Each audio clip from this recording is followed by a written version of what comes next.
வணக்கம். இதுதான் இன்றைக்கு சாப்பிட கொண்டு போன சாப்பாடு வேலைக்கு. பிறகு விடிய போயிட்டுல எல்லாம் ஃபுல் ஸ்னோ. அதாவது நடந்து போனேன். என்ன டிசம்பர் மாதம் இருக்க சைக்கிளோட விழுந்துட்டு எனக்கு கொஞ்சம் பயமாக இருந்தது. வேறு கீழே சில நேரம் ஃப்ரோசனாக போயிருக்கு, மேலே ஸ்னோ கொட்டி இருக்கும். கொஞ்சம் டேஞ்சர். ஸோ வேலைக்கு 8:30க்கு வேலை. நடந்து போக எப்படியும் எனக்கு ஒரு 7லேருந்து 10 நிமிஷம் செல்லும். உதயம் ரசித்து கொண்டு வீடியோ எடுத்துக்கொண்டு போனான்.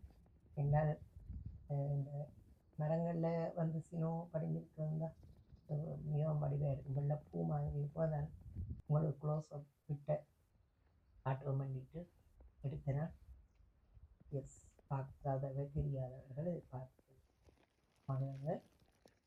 ஏன் புதிய வேலைக்கு தூங்க பாலத்தால் நடந்து ரோட் பாலத்தில் சைடில் இருக்கிற மரம் நீங்கள் சமருக்கு பார்க்கணும். நான் பாருங்க ஒயிட்டாக அதையும் உங்களுக்கு இந்த நேரத்தில் கொஞ்சம் சூரியன் அந்த இப்போ கரைஞ்சிருக்கு. அந்த மத்தியானம் சூரியன் இருக்குது. இப்படி அழகாக இருந்தது இந்த கோயிலில். சனம் நல்ல குளிராக தான் இருந்தது. தொப்பி க்ளவுஸ் ஸ்கார்ஃப் எல்லாம் கட்டி வடிவான ஷூவும் போட்டுருவாங்க. வணக்கம்.